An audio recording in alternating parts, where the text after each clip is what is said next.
अच्छा स्टूडेंट्स, अब जो आपका टॉपिक स्टार्ट हम करेंगे वो टॉपिक आपका होगा किरचॉफ रूल्स।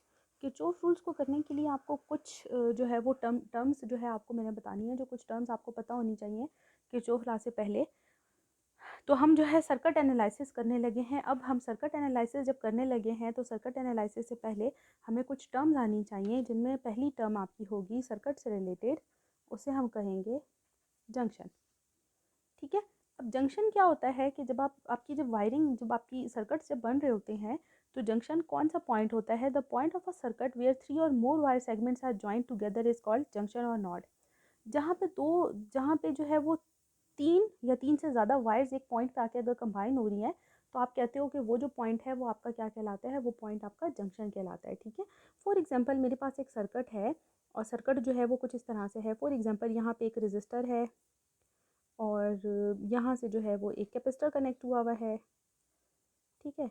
और यहाँ से जो है अगेन एक रेजिस्टर है। ठीक है। यहाँ पे फिर एक रेजिस्टर है और एक कैपेसिटर है। फॉर एग्जांपल इस तरह का कोई सर्किट है। ठीक है। तो ये पॉइंट यहाँ पे अगेन एक रेजिस्टर, ये जो पॉइंट है ये इसका क्या कहलाएगा? जंक्शन कहलाएगा। यहाँ पे दो, जहाँ पे तीन, ये this is your first wire, ये सेकेंड वायर और ये क्या है? आपकी थर्ड वायर है।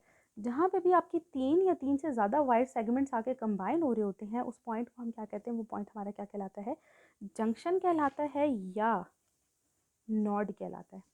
हम इसको नॉड भी कहते हैं, हम इसको जंक्शन भी कहते हैं। ठीक है। यहाँ पे एक और भी जंक्शन बन रहा है, ये भी पॉइंट आपका नॉड है या जंक्शन है। ठीक है।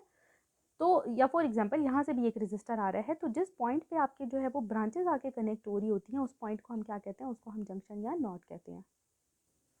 अच्छा, इसी तरह से अब जो नेक्स्ट आपके पास है वो क्या है? वो है आपका टर्म जो है वो है ब्रांच। ब्रांच क्या होती है कि किसी भी सर्किट में वो आपके पास वो पाथ जो कि दो जंक्शंस को कंबाइन करता है वो क्या कहलाता है? वो ब्रांच कहलाती है। इस वक्त जो है आपका यहाँ से लेकर यहाँ तक का जो पोर्शन है वो क्या कनेक्ट कर रहा है? वो दो नॉड्स को या दो जंक्शंस को कंबाइन कर रहा है। ठीक है।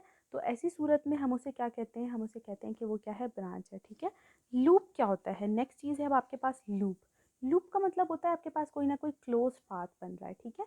फॉर एग्जाम्पल अगर मैं यहाँ पे इसे कनेक्ट कर देती हूँ एक बैटरी की सोर्स के साथ, ईएमएफ के साथ, ये नेगेटिव टर्मिनल है, ये इसका पॉजिटिव टर्मिनल है। बाकी सर्किट जो भी है वो उससे हमारा कोई कंसर्न नहीं है। लूप आपके पास क्या होता है कि किसी भी जो है वो सर्किट में जब आप एक नॉड से स्टार्ट करते हो, फॉर एग्जांपल मैं इस नॉड से स्टार्ट करती हूँ, ये आपका नॉड है ना। ठीक है। मैं इस नॉड से स्टार्ट करती हूँ और सर्किट जो है आपका पूरा एक एक दफ़ा जो है पूरा कंप्लीट होने के बाद नॉड पे ही आगे कंप्लीट हो जाता है।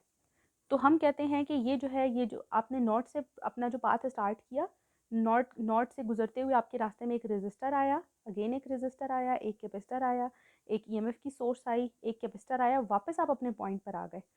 तो ये वाला जो चीज़ आपकी जो कंप्लीट हुई है, this complete is known as loop. ठीक है। लूप में हमेशा पाथ बनाया जाता है। इस वक्त जो मैंने आपका पाथ अडॉप्ट किया है वो ये है, क्लॉकवाइज पाथ है। अगर मैं इसको एंटी क्लॉकवाइज बनाना चाहूँ तो मैं इसको यूँ पढ़ूंगी। पहले पहले मैंने ये कैपेसिटर आया रास्ते में, फिर उसके बाद ईएमएफ, फिर उसके बाद ये कैपेसिटर, फिर resistor, again this one resistor. तो लूप में हमेशा अगर ये डायरेक्शन होगी सो दिस इज़ योर, आप कहते हो कि आप जो है लूप को क्लॉकवाइज ट्रांसवर्स कर रहे हो। ठीक है। और ये दिस इज़ योर क्लॉकवाइज, और अगर आप इस तरह से बनाओगे तो आप क्या कहते हो कि आप एंटी क्लॉकवाइज कर रहे हो। ठीक है। आप एंटी क्लॉकवाइज गए हो। तो ये तीन टर्म्स हैं जो आगे हम किरचॉफ लॉ में यूज़ करेंगे। पहला है जंक्शन या नॉड, दूसरा है ब्रांच और तीसरा है लूप। अब चलते हैं किरचॉफ फर्स्ट लॉ की तरफ। किरचॉफ करंट रूल को केसीएल भी कहा जाता है, किरचॉफ फर्स्ट रूल भी कहा जाता है। किरचॉफ फर्स्ट रूल आपका ये स्टेट करता है कि जो अलजेब्रिक सम होता है all currents meeting at a node is equals to zero.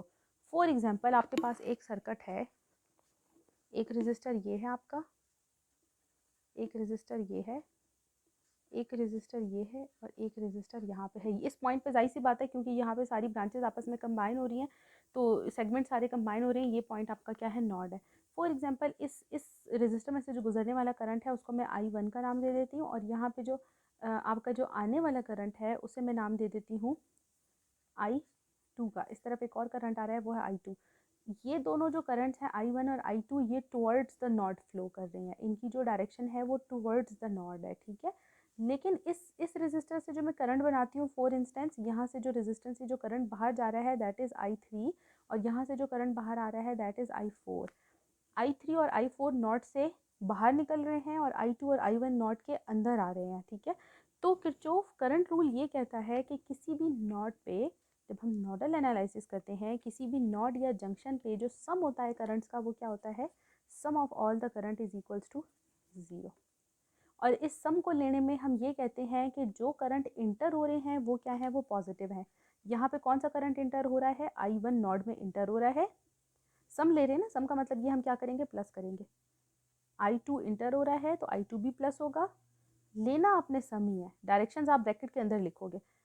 I3 यहाँ पे क्या है, I3 नॉट से बाहर निकल रहा है, जब बाहर निकल रहा है तो हम इसको क्या करेंगे, I3 नेगेटिव लेंगे, प्लस I4 क्या है, I4 भी आपका क्या है, नेगेटिव है। तो जितने करंट्स अंदर इंटर हो रहे थे दे आर पॉजिटिव, और जो करंट नॉट को लीव कर रहे थे वो क्या है, आपके नेगेटिव है। So this is equals to 0। मैं क्या करती हूँ, मैं पॉजिटिव टर्म्स यहीं पे रहने देती हूँ I2, और जो नेगेटिव टर्म्स हैं वो दूसरी तरफ ले जाती हूँ, तो वो क्या हो जाएंगी, वो पॉजिटिव हो जाएंगी। तो सिंपल आपका जो नॉट KCL है वो ये स्टेट करता है कि किसी भी जंक्शन में इंटर होने वाले करंट हमेशा इक्वल होते हैं उनसे निकलने वाले करंट्स के। जितना करंट अंदर इंटर हो रहा है उतना ही करंट बाहर लीव भी हो रहा होगा, ठीक है। The current entering into node are taken as positive, ये चीज़ मैं आपकी बुक में से पढ़ रही हूँ, ये आपकी बुक में लिखा हुआ है, ठीक है। The currents leaving the nodes are taken as negative. तो जो करंट्स होते हैं वो हमेशा इंटर और लीव होने वाली बात आपको समझ आ गई है। जो KCL है वो आपका बेस करता है किस पे, law of conservation of charge पे। इस चीज़ को ज़रा थोड़ा देखते हैं। लॉ ऑफ कंजर्वेशन ऑफ, मैं आपको कह रही हूँ कि जो ये है ये बेस करता है law of conservation of charge पे, ठीक है। अच्छा, अब law of conservation of charge पे बेस करने का मतलब ये है कि जितना करंट आपका एक रेजिस्टर के अंदर से इंटर हो रहा है इस नॉट पे से गुजरने के बाद उतना ही यहाँ से लीव भी कर जाएगा। करंट करंट का फ्लो का मतलब ये है कि यहाँ से जो है वो चार्जेस फ्लो कर रहे हैं, यहाँ से चार्ज इंटर हुए, इस जगह पे चार्जेस एक्यूमुलेट नहीं हो सकते। चार्जेस जब फ्लो हो रहे होते हैं तो वो सर्किट में किसी भी जगह पे एक्यूमुलेट नहीं होते, जमा नहीं होते, इकट्ठे नहीं होते, बल्कि वो उस पॉइंट से क्या होते हैं, निकल जाते हैं। इसकी एग्जांपल बिल्कुल इस तरह से है, मैं आपको एक छोटी सी एग्जांपल देती हूँ। आपका ये घर का वाटर पाइप है, ठीक है, इसमें से जो है वो आप पानी जो है देते हो बाहर, ठीक है, वाटर पाइप है। यहाँ से जो है वो वाटर इंटर होता है, यहाँ से वाटर रिलीज हो जाएगा, जितना वाटर यहाँ से इंटर हुआ है उतना ही वाटर यहाँ से रिलीज हो जाएगा। लेकिन फॉर एग्जाम्पल अब आप यहाँ पे थंब रख देते हो, आप यहाँ पे ना अपना थंब यूँ रख देते हो इसके सामने बिल्कुल पाइप के, छोटा सा जगह आप छोटी सी खुली छोड़ देते हो, तो अब क्या होगा, जो वाटर जितने सेकंड्स में, अगर यहाँ से 1 लीटर ऑफ वाटर इंटर हुआ है 5 सेकंड में, तो यहाँ से भी 1 लीटर ऑफ वाटर ने ही निकलना है। तो वाटर क्या करेगा, अपनी वेलोसिटी इंक्रीज कर लेगा, ज़्यादा स्पीड से ज़्यादा दूर जाके गिरेगा। आप लोग इसी तरह से करते हो ना, जब पौधों वगैरह को पानी दे रहे होते हो आप नल के आगे अपना थंब रख लेते हो, ठीक है। तो क्या होता है, थंब रखने से क्या होता है कि वाटर जो इंटर हो रहा होता है उसकी स्पीड ज़्यादा हो जाती है और उतना ही वाटर ने बाहर निकलना है। इसका मतलब ये हुआ कि जो वाटर है वो विद इन पाइप कहीं पे भी एक्यूमुलेशन उसकी नहीं होगी, पानी कहीं पे भी पाइप के अंदर इकट्ठा नहीं हो सकता। इसी तरह से जो आपका चार्ज होता है वो कहीं पे भी अंदर एक्यूमुलेट नहीं हो सकता, उसके यहाँ पे एक्यूमुलेशन की कोई जगह नहीं है। जितना चार्ज कंडक्टर के एक सिरे से अंदर इंटर हुआ है उसने विद इन ड्यू टाइम उसने वहाँ से बाहर निकलना है, ठीक है। तो इंटरिंग करंट और लीविंग करंट दोनों क्या होते हैं, इक्वल होते हैं। जितना चार्ज अंदर इंटर हुआ है कंडक्टर में उतने ही चार्ज ने बाहर लीव भी करना है। So this is your KCL।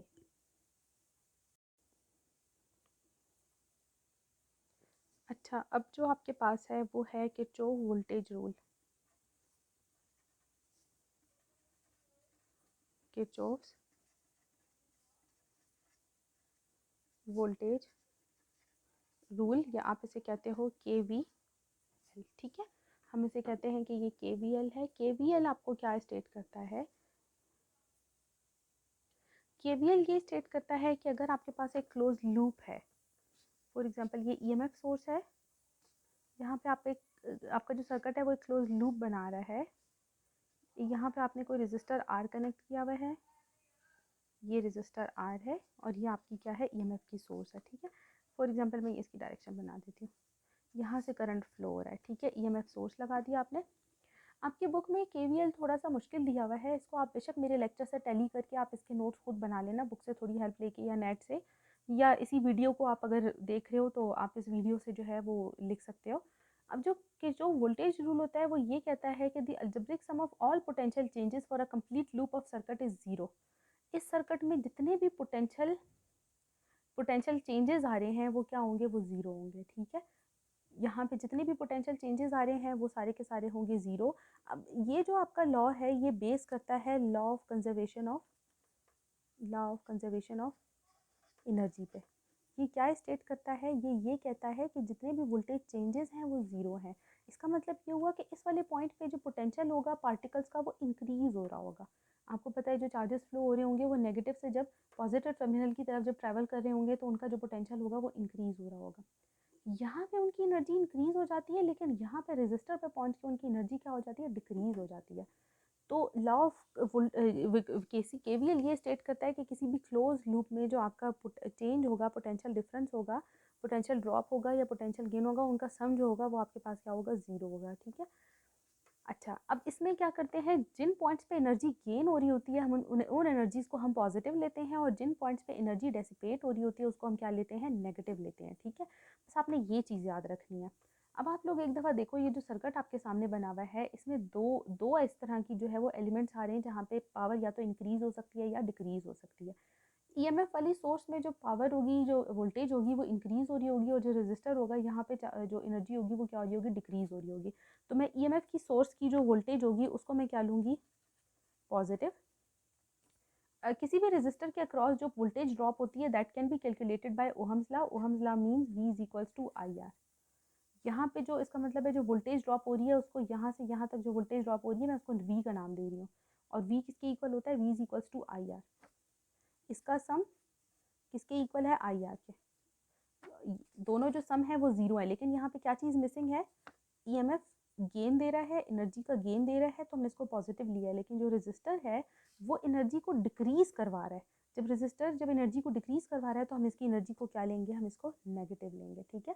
तो अब ये आपके पास आ गया है किरचॉफ वोल्टेज रूल कि जो एनर्जी होती है, जो किसी भी लूप में, क्लोज लूप में जो पोटेंशियल डिफरेंसेस का जो चेंज होता है वो हमेशा किसके इक्वल होता है, ज़ीरो पे, ठीक है। इसका मतलब ये है कि sum of V is equals to zero. अच्छा, इस वाली इक्वेशन से EMF minus I R is equals to zero, EMF is equals to I R, और यहाँ से करंट आपके पास किसके इक्वल आ जाएगा, EMF डिवाइडेड बाय आर के। आप यहाँ से जो है करंट, इस सर्किट में जो मौजूद करंट होगा वो आप इस इक्वेशन से कैलकुलेट कर सकते हो।